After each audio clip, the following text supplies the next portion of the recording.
আসসালামু আলাইকুম। আমার ছোট্ট বাবা, একমাত্র শ্যালকের একমাত্র পুত্র বায়েজিদ আহমেদ আদিব আমার কোলে ঘুমাচ্ছে। সবাই তার জন্য দোয়া করবেন,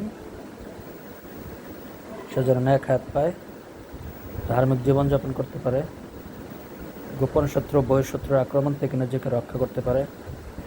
আল্লাহ পাকের ইচ্ছা একজন সৎ ও ধার্মিক মানুষ হিসেবে পৃথিবীতে বেঁচে থাকতে পারে, তার বাবা মায়ের মনের বাসনা পূর্ণ করতে পারে, বংশের মুখ উজ্জ্বল করতে পারে।